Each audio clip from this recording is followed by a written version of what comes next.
Good evening, Rabbi. We're talking about double parsha over here. We're doing a double parsha, so we have a lot of material to cover over here.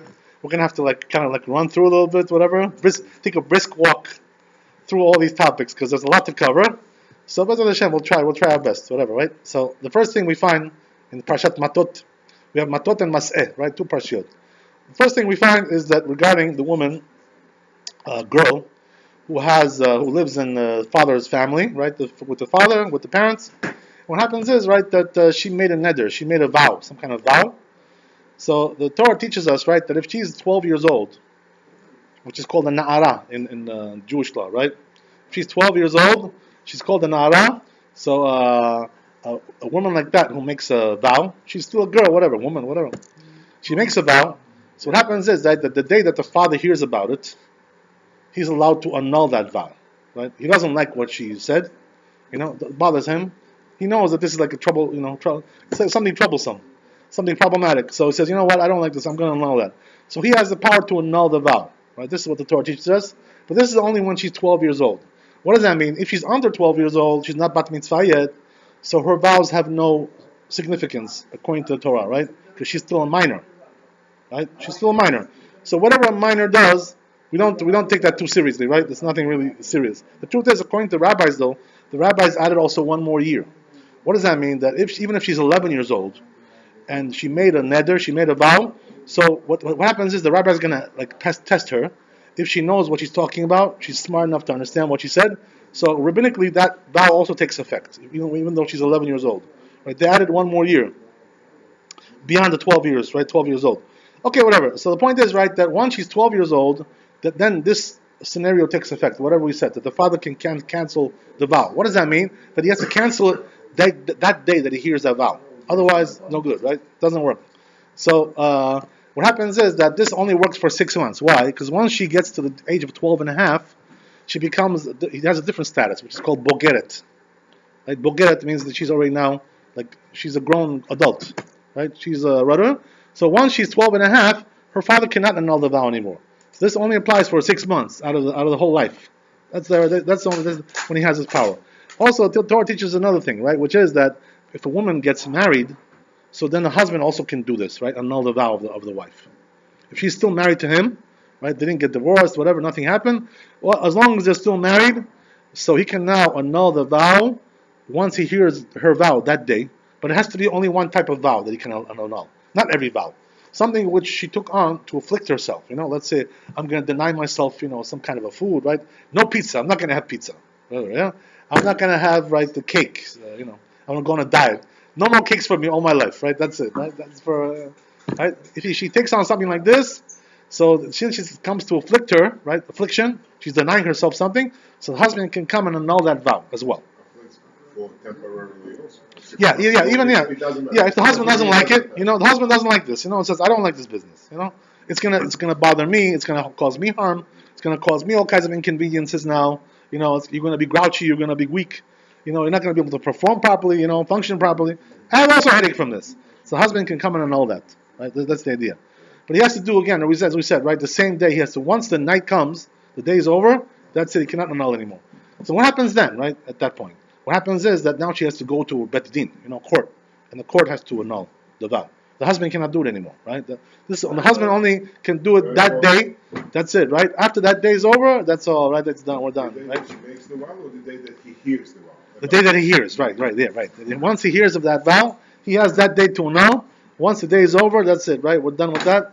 That's the idea. So we can annul the vow, right? That's the idea. There's one more case, right, which is like a scenario like this, that she's 12 years old, right? She's still under authority of the father. So what happens is now, let's say she got betrothed. She got a wedding ring. She did kiddushin. They already did the kiddushin. Hayat mekudeshet li kedat Moshe ve'Yisrael, right? We did that ceremony. So once she does that, even though she didn't do the chuppah yet, they didn't go into the chuppah. They just did the kiddushin. So there, right now, she's under the authority of her father and also the husband as well, right? They're betrothed. So therefore, she needs now, in order to annul the vow, in that case, she needs both of them to annul. Right? This is a rare case, kind of whatever. This is something temporary. So in cases like this, right? This is the idea. This is the way it works for Rabbi. But once this woman turns 12 and a half, and let's say already, or she got divorced from her husband, or she got widowed, or whatever. It's a case like that. So in a case like that, that's it. Right now, she's under her own authority. That's nobody can annul her vow. Only the rabbis can do it now. She has to go to the Bet Din, right? And the Bet Din will annul the vow. How does the Bet Din annul the vow? And she has to go there and express some kind of a regret that she has, right? That she didn't think it through, this vow, what it's going to cause her, all kinds of suffering, all kinds of inconvenience. So she tells the Bet Din, she's going to say, right, oh, I didn't realize that it was going to cause me this and that. I didn't think it through. So now I regret doing it. So the Bet Din will know that, right? You need 3 people for that. 3 kosher Jews. One of them should be, hopefully a rabbi who knows what he's doing. Right? Somebody should know what he's doing over there. Whatever, right? It doesn't have to be all rabbis. So at least one person should know how to do it. That's the idea, right? If he knows how to do it, so what happens is, in a case like that, he goes and they annul the vow. That's the way to do it, right? There's 2 types of vows, by the way, that we have, right? We have the neder, and we have the shvuah. Shvuah is like an oath. So for both these types of vows, this system works. Whatever we just said now, it works for both of them. So what's the difference between this and that, right? Neder and shvuah. One is called a vow. One is called an oath. What difference does it make? How do you know if I made a vow or if I made a oath, right? How do I know? I don't even know which one is which, right? So you know what the answer is? The neder, right, goes on, the prohibition goes on the object, right? This is forbidden to me, right? This object is forbidden.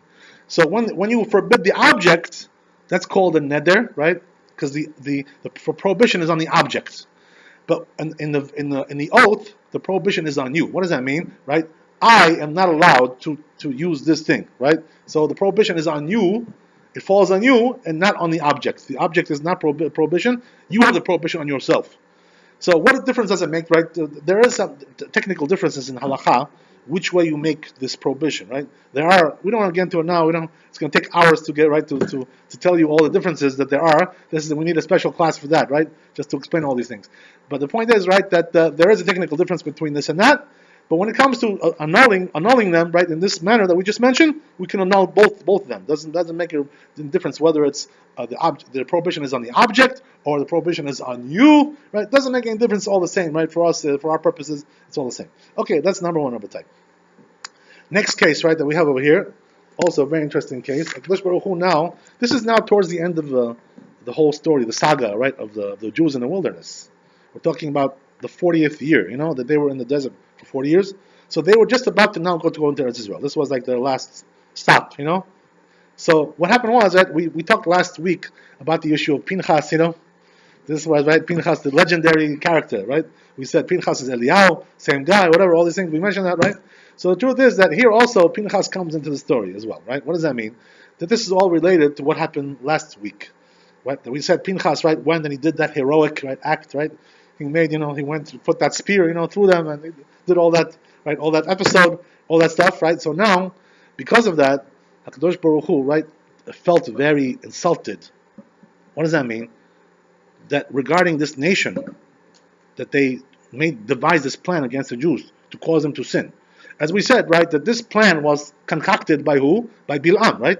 Bil'am was the one who gave the advice to do this, to cause the Jews to sin like this, and it worked, So what happened was that HaKadosh Baruch Hu, right, after all this episode was over, so now, right, once the dust settles, right, the clouds have cleared, so we have to do one thing over here, right? We have to have accountability.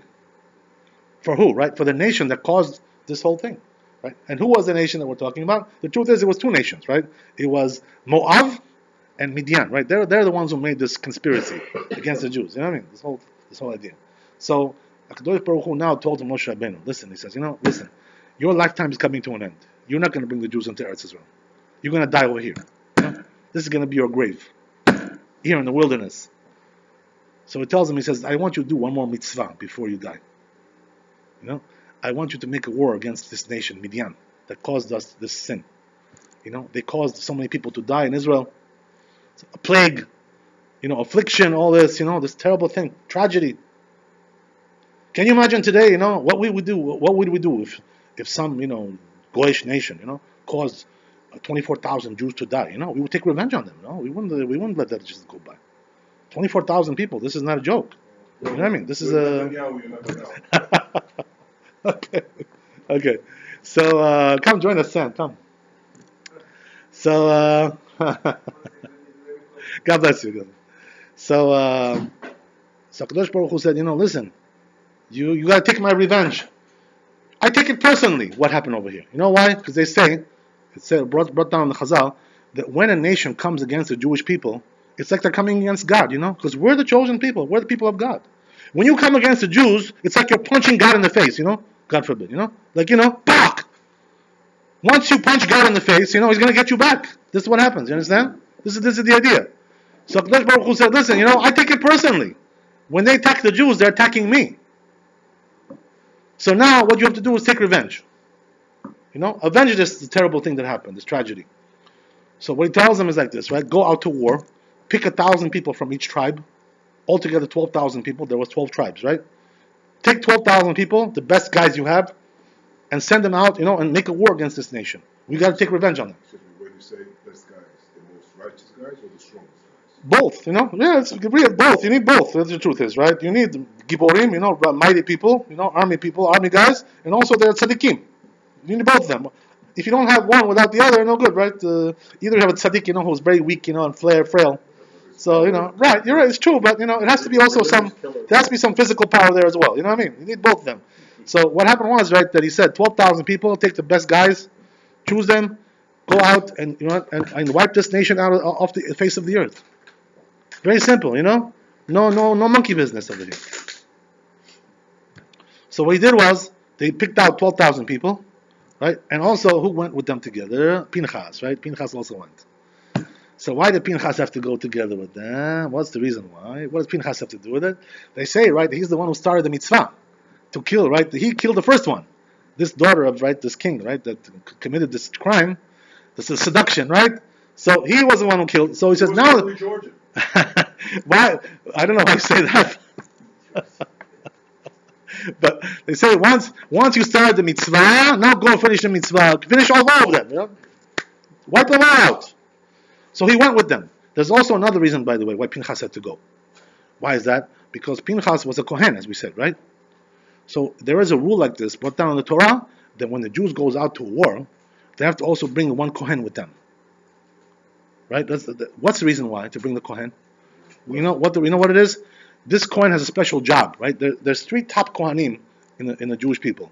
There's a Kohen Gadol, right? He's the one who runs the whole operation, the Beit HaMikdash. He's the one who is in charge of all the operation there. The boss, the big boss.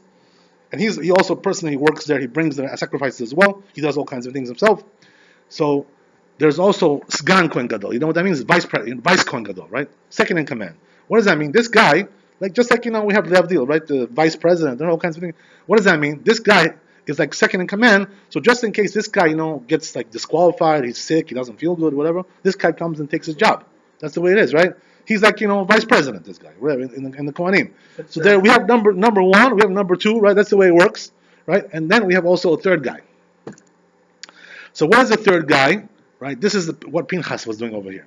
Right? What does that mean? That's called Mashuach Milchama. You know what that means? He's anointed for war. He's the Kohen that has to go out to the wars with the Jewish soldiers. What's his job over there? What job does he have? You know what the job is? The job is he has to stand in front of the people before they start the war. He tells them, he says, listen, I want you to hear, everybody. If there's anybody over here who has issues, that they're afraid to go to the war, they're scared, chickening out, all kinds of issues. He talks about specific issues. We're not going to get into it now, right? It's a different topic altogether. But he tells them, if something is wrong, you can't do the job, you're scared. Because they say, right, that what we don't want in a war, one thing that we don't want in a war is people who are scared. We don't want soldiers that are, chicken guys, scaredy cats, We don't want people like that. Bill Clinton. We don't want these cowards. You know what I mean? It has to be gibor. Somebody who's no fear. You know why? Because they say when a person has fear, he's going to lose the war. You can't when you go into a battle, you can't be scared. Right? Exactly. That's the idea. Oh, it's contagious. Once this guy's scared, he's going to get everybody like that. He's going to mess up everybody. So you have to send only people who have no fear. They say, by the way, how is it that a person has no fear? So this is what Ginny was talking about, right? That what? How is it that a person has no fear? Why? Because he's a black belt, he's a this and no, second degree or third degree. That's not the issue. The issue is that he has no sins. They say when a person has no sins, he also has no fear. Because what causes him to fear is the sins cause him to fear. Why? Because he knows that he's accused from Shamayim because he did this sin, that sin, so he could cause him to die because of that, right? In the war. So they say, right, has to be a tzaddik who's totally, not afraid of because why? Because he doesn't sin. So a person like that has to go, right? So Pinchas, right, his job was also like this.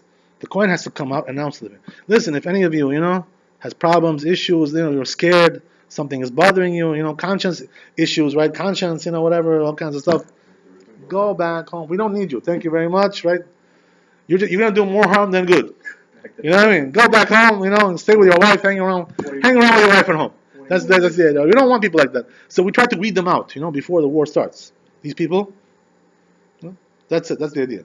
So that's what Pinchas has to do. So what happened was, right, they went to the war, and they did, just as they were commanded, right? But there was issues that arose from this war, right? What were the issues? First of all, by the way, you should know that when the Jewish people go to a war like this is considered to be a very grave thing. This is not a joke, you know what I mean? Not like today, they go with, silk gloves, Teflon, gloves like that to war, Don't kill this guy, don't kill that guy, and this one, no, this one, yes. The morality, this and that, all kinds of stuff. They don't do war like that, War is a war, you know what I mean? What does that mean? According to the laws of war, by the way, who brings the laws of war? The Rambam brings. If you want to go and see, right, what the Rambam says, how to conduct the war.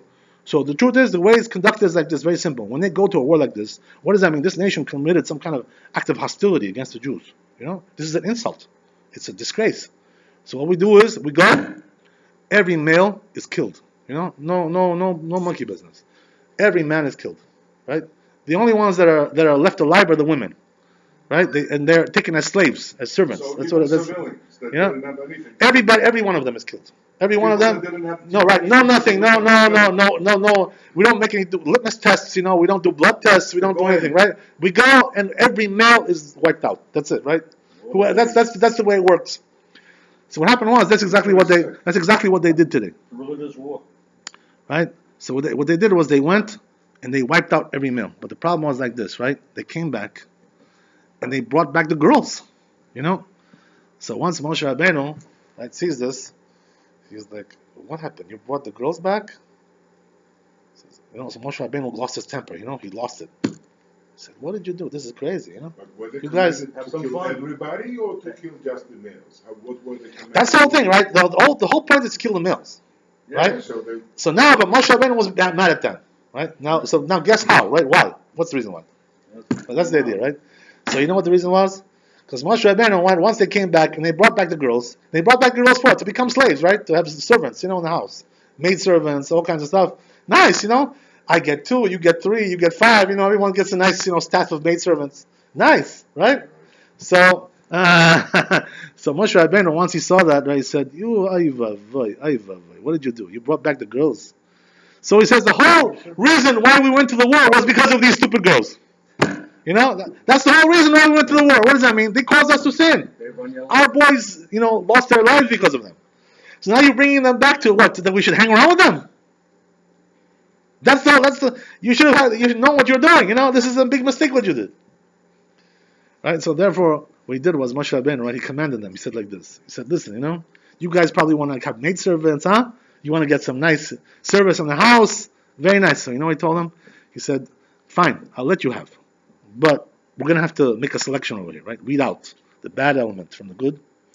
So what does that mean? Right? All the women who are fit for intercourse, to have relations with a man, they have to be killed. And the other ones who are not fit yet, meaning what? They're too young for that, right? So those you can keep alive. Right? That's the idea, right? Why did he do it this way? What's the reason why? Because the ones that were fit to have relations, they're all the ones who caused us to sin. So therefore he says they have to be killed. No way to leave them alive. So he said, therefore, we're going to have to do a litmus test to see which ones are fitting for relations and not fitting for relations. We're not talking about practical tests. We're not talking about that, right? Not a fun test. We're not talking about that. How do they test them?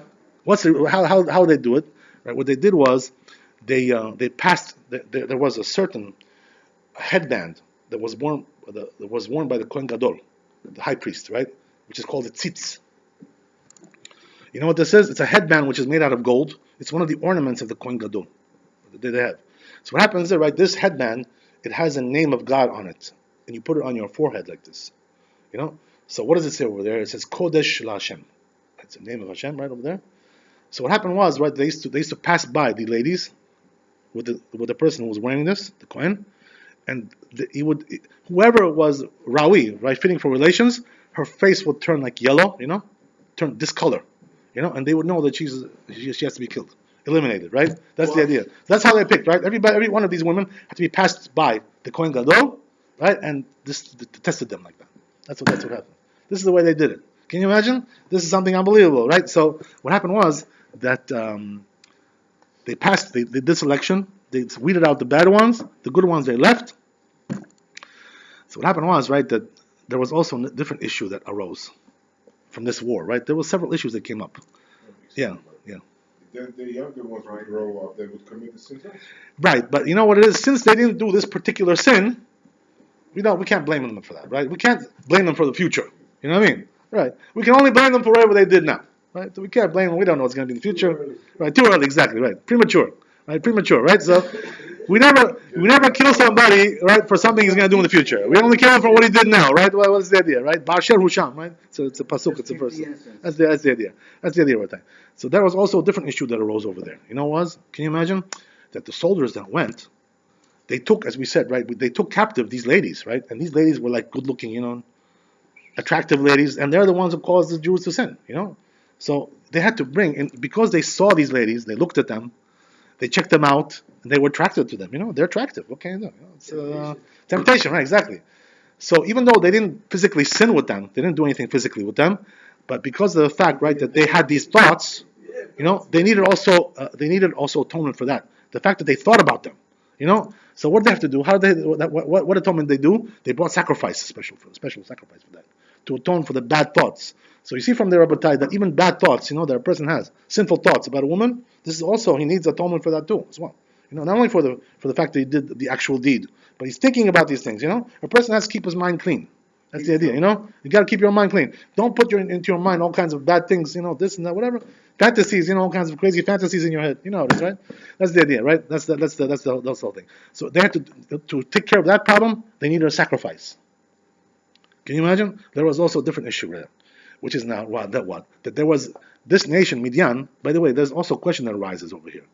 As we said, right, that the girls that were provided for this scheme of Bilam, they came from two nations. They came from Mydian and they came from Moab.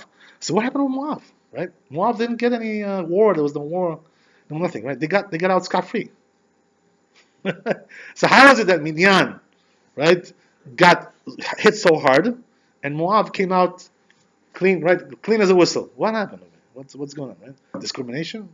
What kind of thing is that? Right? So the Chazal's answer, right, it's brought down in the Rashi also on the Chumash. The answer is like this, Rabbi. There's two reasons why the Moabites were spared over here, right? Even though they were also involved with the same sin as the Midianim. Number one is like this, right? Because Moab, the problem with them was, right, they had a real reason, they had a true reason to be scared of the Jews. So in other words, the fact that they made this scheme to harm the Jews was because of the fright that they had, the fear of the Jews. Why is that? Because they thought that the Jews were coming to conquer their land, and to take over. The Jews were coming, with power, with strength. They were not coming over, like sissies. You know what I mean? They're coming with might and power. They already destroyed several nations. So Moab, right? Balak, who was the king of Moab, you know what he said, right? He says, "I'm next online. They're gonna now get me. I'm gonna be mincemeat. They're gonna make a soup out of me. So he was scared for his own. They were scared for their own life. You know what I mean? Also, there's something in the Torah that allows the Jews also, to conduct guerrilla warfare against the Moabites. They have permission to do that. Not to conduct a general war, but guerrilla warfare, just to plunder them, all kinds of things like this. So since they had permission to do that, Balak had, some kind of justification to do what he did in order to defend himself. He felt like he had to defend himself.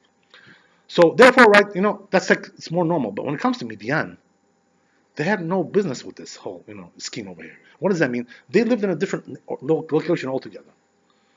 And the Jews were not coming to conquer that land. They knew that very well. They had no business with them. So if you have no business with the Jews have no business with you, why are you coming, and trying to undermine the Jews? What business do you have with them? So therefore, Kadosh Baruch Hu could not excuse them. It's different. When you're coming to defend yourself, you have an excuse. But when you're coming, just to be a wise guy, to cause harm for no reason. So here, Kadosh Baruch Hu said, no, there's no excuse for these people. That's number one. That's the number one reason. There was also a different reason. You know what it is? They say that Kadosh Baruch Hu was thinking here about the future as well. What does that mean? That these two nations, right, Moab and Ammon, who were like brother nations, right? If you know the history a little bit, whatever, we talked about it before, but the point is like this, right? That there was destined to come from them two righteous people and convert to Judaism. So therefore, Kadosh Baruch Hu wanted to keep them, without harming them. Why that? Because he wanted to allow those two converts to come into the Jewish people. These two converts, by the way, they were destined to come from Moab and Ammon, were destined to also go into the royal family of the Jews, David HaMelech, family of David HaMelech. So meanwhile, that Mashiach is going to come from them, So therefore, Kadosh Baruch Hu said, you know what, until those two women, these are two women, by the way, right, come from that nation and convert, I'm not going to touch them. Right? I want that process to occur. Who are these two women, by the way? Right? We're talking about Ruth, right? Ruth HaMoaviyah. We just had Shavuot, right? We talked about that at that time. Ruth was supposed to come from Moab and convert and marry, right? She became the great grandmother of David HaMelech. She converted and she married Boaz, right? Boaz was the great grandfather of David. That's the idea, right? So that we understand. When it comes to Ammon, there was also Naama Ammonit, right? Who was one of the wives of also the royal family, right? She married into the royal family, and therefore, right, these two, they say, who was, by the way, Naama Ammonit? She was one of the wives of Shlomo Melech, and from her came Rechavam, right? Who was the next king after Shlomo. So Mashiach comes from these two converts that are supposed to come from these nations. So Kadosh Baruch Hu said, you know what? I have to leave them alone for a while, until that whole event occurs. Once that event occurs, right, then we can, right, then we can do whatever we want, right? That's the idea. The truth is, right, that the Jews were absolved from this, because the Kadosh Baruch Hu told the Jews, do not wage war with Ammon and Moab. Now, at this point, right? But once they came and attacked us later on, so then we were absolved from that, right? So then we were able to already, right, exactly, self-defense. Once that occurred, that whole, right, breach, that whole covenant was broken. That whole arrangement was broken. So once that occurred, now everything is back to normal. That's the idea. Okay, that's the idea. So there was also another thing that occurred with this war, right? Another interesting idea, which is what? That they also brought back like a lot of booty, that from the war, a lot of wealth that nation was owned. They went there, they conquered them, they took their possessions as well. They took a lot of stuff, a lot of wealth. And when a nation is conquered, you're talking about a lot of wealth. Every nation has wealth. Every nation has, their fort. Right, exactly. The spoils, exactly. The Fort Knox, all kinds of stuff. They're right. All of the bitcoins, right? The hedge funds, all kinds of things like this, right? You take everything from them. Everything is yours. Everything gets transferred over. So what happened was, right, that there was some also some utensils that they took from them. What does that mean? Pots, pans, all kinds of things like this. Cooking utensils. Made out of silver, gold, all kinds of stuff. Nice stuff, good stuff, right? So over there, we learned something from this episode, which is what? That when a Jew, right, buys from a goy utensils like this, which are used for cooking or for serving food, so he has to do some kind of a kashering, right, process to convert this utensil to become fitting for a Jew. We learn from this parasha, right? So what do we learn? We learn several things, right? Number one is that if a person, let's say, has a pot or a pan, right, which is used with hot water or oil, so just like it's used with hot water and oil to boil, you have to now take hot water and boil it, right? Put it into the hot water, and that you kasher it like that. Until this day, by the way, if a person, let's say, buys a utensil from a goy, that he used that, right, for his own purposes. Let's say a person buys out a restaurant, right? He buys out a restaurant from a goy. So there's all kinds of utensils over there, right? The whole kitchen he's buying out, right? So he wants to now make it into a kosher restaurant. It wasn't kosher before, right? Before it was, regular restaurant. Now he wants to make it kosher. How do you do that? So you all the pots and pans, you got to take and put them into boiling water, right? It's called hagala. That's what we do also in Pesach, right? To prepare all these things. So you got to put them in. We learn from here. This is exactly what they did over here in this parsha. If it's something which is used on the fire without liquid, like let's say skewers, right? From tzvadebi, shampoo Rabbi, like this, right? So this is used, right? These skewers, right, are used without any liquid, just dry, heat, dry flame. So there you need to also put it into a flame. It's called libun, right? You got to make it really, really hot in the flame until the sparks start to come out from it. That's to get really, really hot, right? That's the way to kasher. If you want to kasher like skewers or things like grates, or barbecue. Let's say you buy barbecue from a goy, right? There are people who do that too. They buy like a gas, barbecue, whatever, one of those big ones, those fancy ones. You buy a used one, it's cheaper, whatever.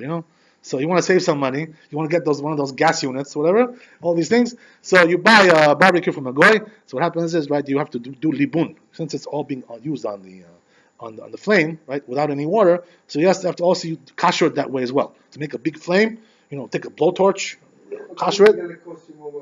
Yeah, right. Yeah. The truth is, it's not worth it. I agree with you. I agree with you. In our times, it's not worth it to do this thing. Who needs all this hassle? Just buy a new one for God's sake. Who needs it? Or to buy it from a Jew, even better. Whatever. It's not why be involved with all kinds of this nonsense. Whatever. I agree with you 100%. But technically speaking, right, if a person wants to kasher, this also applies, by the way, to other things as well, right? That doesn't always apply that you're buying something from a goy. It also could apply that you accidentally, right, you cooked something not kosher on that, right, on that utensil. So you got to kasher it now, right? Before you use it, you got to kasher it. So same thing applies also when it belongs to you as well. There's something also else that we learn over here, that when a person buys from a goy a utensil, right, even if it wasn't used yet, it's a new utensil, that's right, brand new. He went to the store, right? He buys a utensil, pot, pan, dishes, all kinds of stuff. If they're made from metal, so it has to go into the mikveh, right? And Sam was working hard, right, on this mikveh, right? Now we can use it. Right? Is it ready yet, Sam? Yeah, when are they opening it? When are they opening it? I don't know. We're putting water in tomorrow. We're waiting for this. We're going to make a celebration. Okay, so Gagi Majos.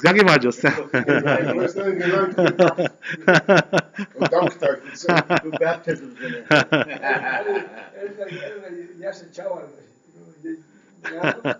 He was like talking on the phone. He closed everything. Is that a mikvah also? It's a mikveh. That's what it is. No? That's it. So a person has to write. If a person buys a new utensil, he bought it from a goy, whether he bought it in the store or privately or whatever it is, doesn't make any difference, right? Department store or any kind of store. If he bought it from a Jew, that's something else. But if he bought it from a goy, he has to take it to the mikveh, right? And he has to kasher it like that. A lot of people used to come before. Right, exactly. Yeah. They're gonna come again. Believe me. Once they're ready, they're gonna come again. That's the way it is, right? For sure, right? So that's the idea. So a person has to do that. But this only applies, by the way, to metal. From the Torah, it's only from the metal. Why? Because all the things that we see in the Torah over here are metal utensils. What does that mean? It's made out of gold, silver, right? Iron, right? Things like this, right? All kinds of tin, all kinds of things like this. Today we have aluminum. We have other things as well. All kinds of, right? Yeah, exactly. All the metals have to go in. That's something else, right? We're talking about spiritual cleansing, right? You're talking about physical cleansing. Right? That's something else. To remove the dross, to remove all that stuff from. That's a different issue. That's the different, right? But it has to be cleansed like this. It cannot be used until you go take it to the mikveh. This is the idea, right? And also the rabbis added as well, on top of the prohibition of the Torah, they also added glass. So everything which is made out of glass, right? Whether it's cups, glasses, all kinds of things like this, right? Dishes made out of glass, that also has to be put into mikveh, right? From the rabbis, this is also included as well. So everything which is made out of metal and glass needs to go into the mikveh, right? But whatever is not made out of metal and glass, let's say it's porcelain, right, or plastic, or wood, they don't need mikveh, these things, right? Don't bother with that. Don't waste your time. You got better things to do in your life, right? Don't waste your time with all kinds of idle activities. So that's the idea, right? If it's metal or glass, you got to bring it. Otherwise, right, go home, stay home, and right. Don't worry about it. Yeah. There are people who are machmir, they like to do stringencies like this. They bring also all their porcelain and all their china. Tell you China moitanas, $3,000 worth of China they bring and they put it into the mikveh. It's a waste of time. How about? I wish that the people had better things to do. With their life. Get a life, as they say. Why waste? Why waste 5 hours out of your life doing these kinds of when you don't need it? What's the reason for it? There's no reason. Okay, whatever. God bless them. What can I tell you? They're all good Jews, whatever. But right, only recommend. Also, by the way, if a person has to be a bracha you have to make. Baruch atah Hashem, Elokeinu melech haolam, asher kiddushanu b'mitzvotav v'tzivanu al tevilat kelim. That's the bracha that we make before we immerse these utensils into the mikveh, right? So all these things, if a person brings china and plastic and he makes a bracha, it's also bracha levatala. It's a wasted bracha, right? So he's doing a sin, Instead of doing a mitzvah, he's doing a sin. Some people are doing this, by the way. No, they also make a bracha on it. What to make it? It says right, asher kiddushanu b'mitzvotav v'tzivanu. If you don't know, If you don't know, I don't think it's a sin. That's what I'm saying, right? That's what I'm saying. It's better not to go at all, right? Yeah. If you're bringing like china and porcelain, who needs all that, right? Waste. So you're making a bracha levatala, right? Also, this is dachola, It's dachola. No good, right? What do you need all that for? No good, it says, right? Asher kiddushanu b'mitzvotav v'tzivanu. The bracha says, right? What does it mean v'tzivanu? That Hashem commanded us. Who commanded you to put in there china and porcelain and plastic? Nobody commanded you, my friend. You're making a bracha, v'tzivanu. Who commanded you? Who commanded? The devil commanded you? Who commanded you to do these kinds of things? Right? Nobody commanded you. So, you gotta know what you're doing. Person has to use his seichel, that's why God gave us a brain, They used to have this, remember they used to have this ad, for like colleges, whatever. So they would say, right, our mind is a terrible thing to waste. You remember that, right? In our parents, don't waste your mind. Use your mind. God gave you a mind. Use it. If you don't know what you're doing, so ask a rabbi. What the rabbis are for. Don't just ask a accountant. By the way, to ask a rabbi also has a mind. The rabbi doesn't have a mind, also doesn't help you much. What I mean? There are rabbis also don't have a mind. They don't know what they're doing. So don't ask people like that, right? I'm talking about people who actually know what's something halakha. They know what's allowed, what's not allowed. Just ask somebody like that. That's the idea. Okay, let's go on, right? So we have the next issue. Now comes, right, that the Bnei, Reuven and Gad, they came and they made over here, right, and also Chatzi Shevet Menashe, they made a big mistake over here. What was the big mistake? We have 3 tribes over here, right? The Bnei Reuven, tribe of Reuven, and we also Gad, right? And also half the tribe of Menashe. Not the whole tribe, half. They came and said to Moshe Rabbeinu, they said, Moshe Rabbeinu, our rabbi, our teacher, God bless you, we have a lot of flocks of animals. We're very wealthy. They were very wealthy, They had flocks until the end of the world, right? From here to there, right? From A to Z. So what happened was, right, they said, we see over here in this land that we're in, there's a lot of beautiful pasture over here, Mindore Biari, Kargis, beautiful, beautiful grazing land for our animals, So he says, they told Moshe Rabbeinu, they said, will you allow us to take this land over here, to inherit this land? We'll leave that for you, the other land over there, on the other side, the Eretz Israel proper. We want to take this land. We like this land, It's nice, beautiful pasture land, grazing land. So Moshe Rabbeinu, right, when he heard this, right, he almost lost it, right? He almost lost his mind. He said, what are you people talking about? He says, you want to take this land? He says, no. Kadosh Baruch Hu wants us to take that land. He wants us to take that land. Now you're coming and making a different plan. So he got angry at them, got incensed by this request. Because he suspected, they had some kind of sinful, ideas over here. They wanted to separate from the Jews and become a different nation. He had all kinds of things in his head, He didn't exactly know what their... So what happened was, right, exactly, yeah. Their secret, their hidden intentions, right? Hidden, right, exactly. Agenda, exactly. So what happened was that he went to Kadosh Baruch Hu and asked him. So Kadosh Baruch Hu told him, if they want this land, let them have it, that's it, right? But they said only on one condition. They can have the land, but since, right, they have to go and conquer now the land of Canaan, right, for the Jews to live in over there, the Eretz Israel proper, the main part of Eretz Israel. So it says they have to go and first fight and conquer the land with the other Jews. And then once they finish the war with them, they can come back and take their land, right? How long did that take, by the way, to do this whole thing? It was 14 years. It was quite a long, right, time. So they had to go. So what they told them like this, right? You build cities now over here for your children. Let them stay over here. The children will stay. The adults will come with us to conquer the land, right? So they told them, I said, build the cities for your animals, for your children, everything. Get everything ready. You're going to have to come with us. And then once the war is over, right, the whole land is conquered, then you can come back and take your land. Right? That was the idea. So the Chazal, by the way, they teach us very strong about the mistake that they made over here, these 3 tribes, to take this land. What was the reason why this was a huge mistake, colossal mistake? The mistake was because this land was not holy like the land of Eretz Israel, the proper. Even though this was also considered to be Eretz Israel, but Eretz Israel has different levels. There's different levels. They say, by the way, the Chazal, that Eretz Israel is a very large piece of land, not like what we have today. We haven't conquered all the land today. There's a lot more to conquer still. You know what I mean? So we still have a ways to go. But the point is, right, once you have the whole Eretz Israel, it's quite a large piece of land. They say, right, just to give you an example, they say it's about the size of Mitzrayim, about the size of Egypt, which is quite a large country. And by the way, Egypt today is not what all it was then. It was even bigger then, right? So therefore, what they say, that it was a mistake for them, nevertheless, right, even though Eretz Israel is a very large land, and this is considered to be a part of Eretz Israel, but it was considered to be a very big mistake. You know why? Because this land doesn't have the holiness, though. That Eretz Israel has it over there on the other side, on the west side, the west bank. Right? This was the east bank. So Kadosh Baruch Hu told them, they said, this was very bad, but if they want, we'll give them, because technically speaking, they can have it. Nothing really wrong with it, but they're gonna. What happened was, right, they got punished for this. By the way, what was their punishment that they got for taking this land? They say that they were the first ones to go to Galut. Right, the first ones who were exiled from the land of Israel were these tribes. Why is that? Because the same king of Ashur, king of Assyria. And he started to exile these tribes first on the Transjordan, which were closer to his country. Right. So what happened was that they lost the land prematurely before the other tribes were exiled because of the fact that they were too crazy about taking this land. And by the way, the reason why they took it was also not for the sake of heaven. What does that mean? They took it because it was nice pasture land, nice grazing land. Is this what you should be looking for when you're taking land, right? Pasture and grazing. You should be looking for spiritual, You should get close to Hashem. You should go to the place where it's holy over there, the place where the Bet HaMikdash is going to be built over there. Instead of worrying about the Bet HaMikdash, what are they worried about? About making money, maximizing profits. That's what they're worried about. Can you imagine, a person, somebody tells them, go, I'll give you a house in Jerusalem, free home. Go and live over there, right next to the Kotel HaMaravi, beautiful place, over there, gorgeous, nice townhouse. I'll give you. Right, so he tells them, no, I want to go and live in Haifa, So, what do you want to do in Haifa, Jerusalem is the holy city.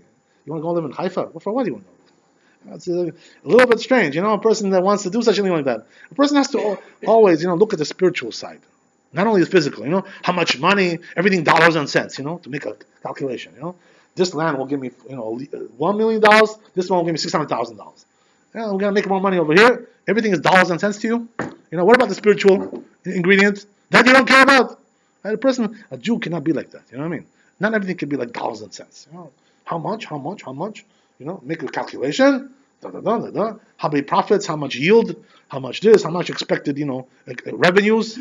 This is the way a Jew should operate. This is the way of a goy. This is their stuff. They say, by the way, what's the difference? The main difference between. But we're the ones that usually are getting blamed for it. What's the main difference? I guess there's a reason for that. All right. So what's the difference?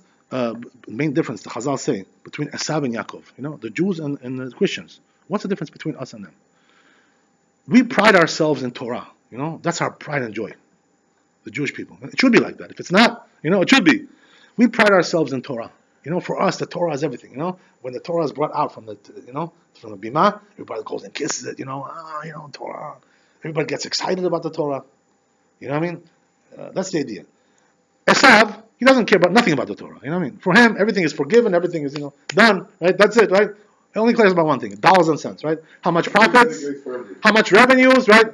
How much did I make in the stock market? How much did I lose? How much did I gain? It's the economy, stupid. That's what I say, right? For them, the economy is everything. For Bnei Esav, money is everything, right? Dollars and cents, profits. That comes first. It's the holiest thing that there is in the world, right? That's why in the dollar bill, in God we trust. In the dollar they trust. That's what they trust. You understand? That's what they really trust. They don't trust God. They trust the dollar. If the economy is up, for them life is good. That's it. That's all I need. I don't need anything else. If the economy is down, there's no life. Life is down. For them, everything is the economy. The economy is stupid. This is the way of Esav, right? What's the way of Yaakov, right? How much Torah did I learn? How much mitzvot did I do? Today. How many mitzvot did I do? How much Torah did I learn? This is what Yaakov should be thinking about, not how much money did I make. This is the way of Esav. By the way, if you have misconceptions about this in your life, you should know. Maybe you're on the wrong side. You don't know where you're holding. You know what I mean? Because that's not the priorities of a Jew. Priority of a Jew has to be right Torah and mitzvot. But there are some. Not dollars and cents, right? How much profits, revenues. Rabbi, there are some righteous Gentiles that also are into the spiritual aspect of it. We're talking about the general rule, right? That's the idea, David. There's always exception to the rule, right? There's always exception to the rule. That's true. That's the idea. I would think. Okay, so you got the idea. So therefore, right, the Bnei Reuven and Bnei Gad over here, they made a very, very big mistake. By the way, if you want to know, the Bnei Reuven and Gad, why is it that they took this land? There was also something good about that. You know why? Because this was on the border of that land, Transjordan, on the east side. So therefore, there need to be mighty people over there, warriors. So these guys, Bnei Reuven, Bnei Gad, Bnei Menashe, these were like mighty guys, all top-notch warriors, these guys. So they were able to defend the border over there. If some kind of incursions would come in, attacks, they were like mighty, so they knew how to defend. These were like top-notch mighty guys. They're compared to lions, right? The Torah calls them lions, these people, They were like mighty like lions. So therefore, they knew how to defend the border. They say, by the way, something amazing in the Zohar Kadosh regarding this, right? It says in the Zohar Kadosh that the Bnei Reuven, right, there's something special about them. You know why? Because Reuven was the firstborn of the tribes of Yaakov, right? He was the firstborn. So what happens is that he was supposed to be the king, right, Reuven, but he lost the kingdom because of his bad behavior. What was the bad behavior? By the way, this is part of the bad behavior. He also demonstrated now, Reuven again, by taking this land and not going into Eretz Israel proper, which is more holy over there. Again, he demonstrated, right, his lack of patience, like being, just running after whatever you just have in your heart, not thinking something through, not going into the depths of the subject matter. A person just he runs after his heart, whatever he sees, runs after. Runs. What are you running for? First, weigh, think about what's going to be, right? They say chacham enav berosho. You know what that means? The Chazal say that the wise person, he's thinking also 2 steps ahead. If I do this now, what's going to be tomorrow? What's going to be next year? Right? You have to think ahead. A wise person, doesn't just do according to his heart. Oh, that looks good. Jumps on it, get excited. Like some kind of a little child. You have to think. If I do this today, what's going to be tomorrow? What's going to be the next day? If a person doesn't plan like that, you can't see the future a little bit. This is not chacham. This is tipesh, right? Fool. So this is what happened with Reuven, right? He was also here demonstrated his foolishness again by taking this land, jumping on the land because it was wealthy, it was nice pasture land, it was nice grazing land. What about tomorrow? You're not thinking about tomorrow. What's going to be tomorrow? No, I don't think about that. Immediate profits. That's what I'm thinking about.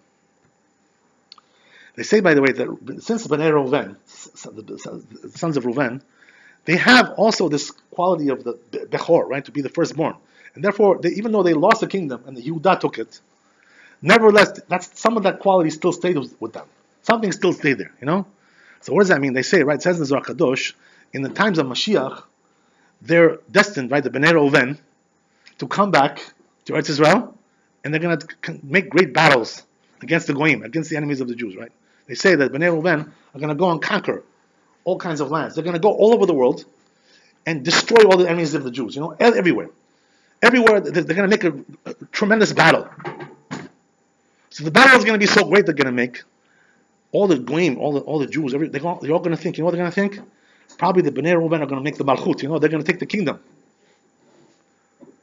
So the truth is, right, that they're going to want to do that. The Bnei Reuven, they're going to say, we succeeded so much in conquering the whole world, waging wars against the whole world. So, let's already make a kingdom. They're going to say, what they're going to think? They're going to think, let's take away the Malchut from Mashiach, for the kingdom from Mashiach. They're going to want to, make some kind of a battle there. So Kadosh Baruch Hu won't let them. He won't allow them to do that. Right? He's going to tell them, stop right there, buddy. What you did was very good. You waged war against the enemies of the Jews. Chazak Baruch, very good. But when it comes to the kingdom, sorry, but you were rejected, right? We have over here from the kingdom of Bet David, right? We have Mashiach ben David. He's the one who takes the kingdom. So they say in the end, even though they're going to wage great battles, and everybody's going to think, right? By the way, they say the battles are going to be so great. They're going to wage Bnei Reuven when Mashiach comes. The whole world is going to be scared from them. They're going to be shaking, in their pants. It's going to be such a great thing. Can you imagine? The Jews are destined to do great things. You should know, by the way. You don't know what's going to be. You don't know what's destined to be. There's going to be some very great things going on. It's not going to be far, far away, right? We don't have much time left, as it is, right? We're already, towards the end, right? So can you imagine the Bnei Reuven are going to go and conquer the whole world, 4 corners of the world. They're going to destroy everything. They're going to wipe out all the enemies of the Jews. So what's going to be is, right, they're going to think, wow, if they did all this, I guess they're going to take the kingdom too. But the will tell them, no, that's it, right? Until then, that's it, right? Stop right there. Right? Until then, now give the Malchut to Mashiach. No, you don't. Your job is over, right? You've done your job. Very nice. Chazak Baruch, right? That's the idea. Okay, so that's the destiny of Bnei Reuven. So we have, if we have a little time, should we stop here or should we go on a little bit? Okay, we'll do one more. Okay. There's a lot of topics to cover over here. So that's the idea. That's the idea. Now you got it. Right? Gently put. Okay. If only if we're gonna be here to see it. That's a question. Yeah, that's a question.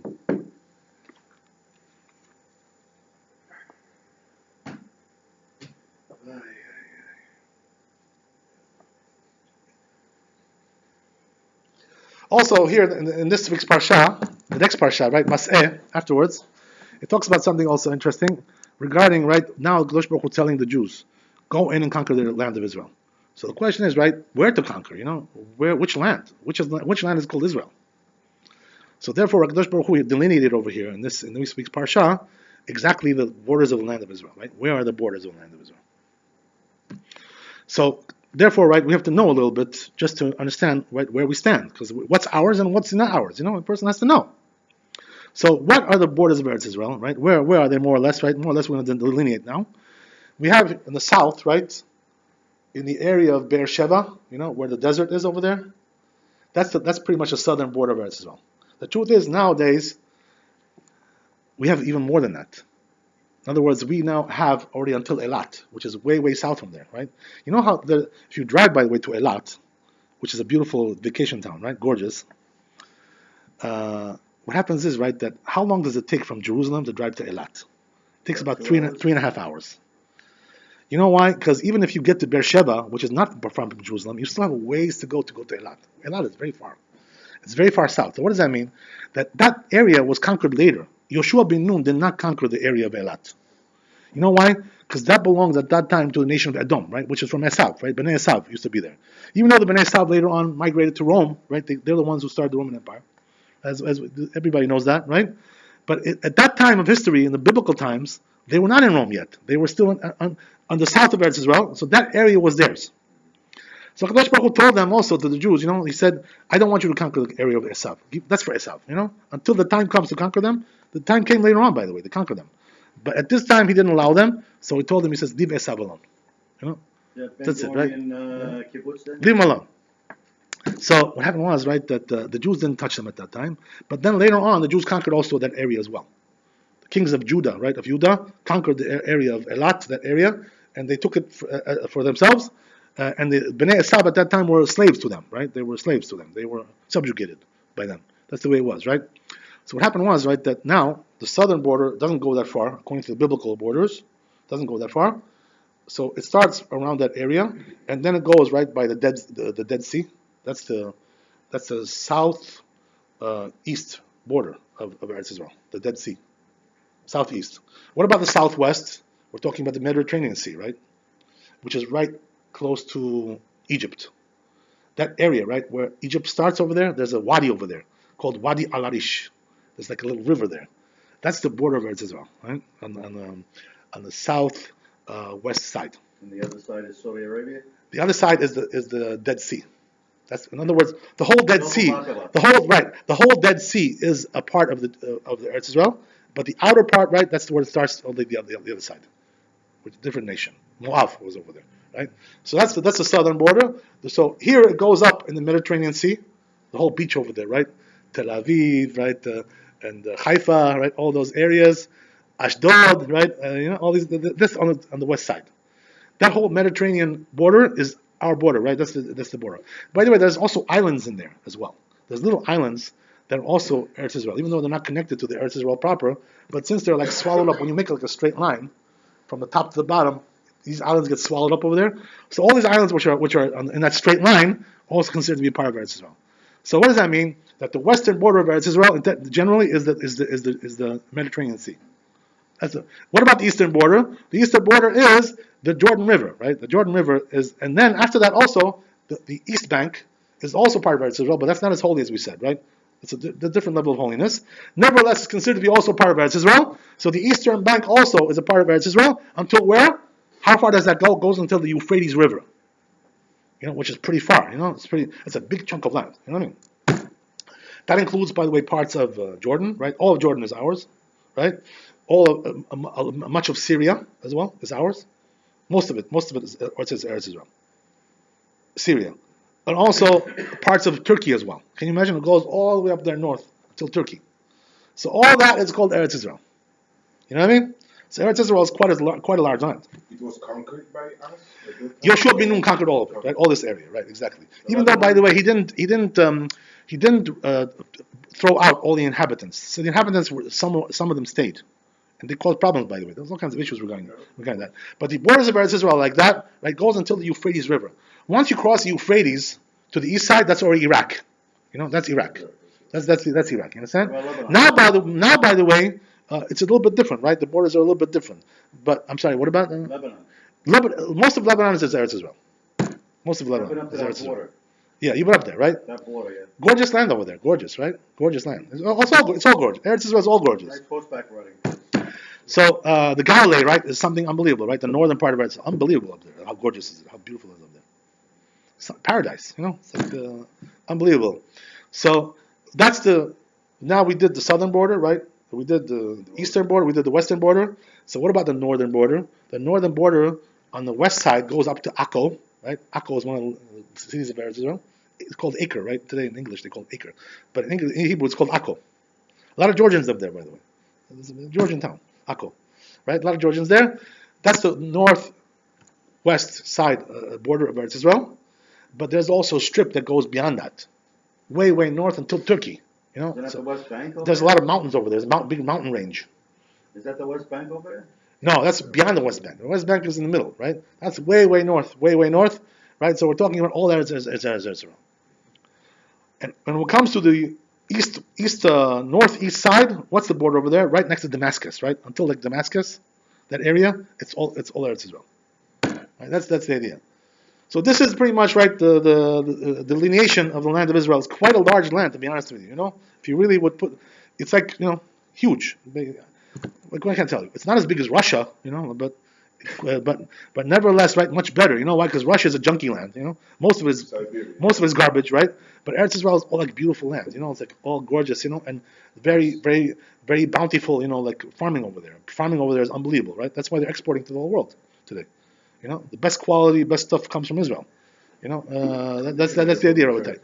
So there's also, they say, right, when the Mashiach, we'll finish off with this, right? They say that when Mashiach comes, the borders are also going to expand. What does that mean? It's also going to exclude 3 more areas, right, that were not excluded at that time, as we said, right?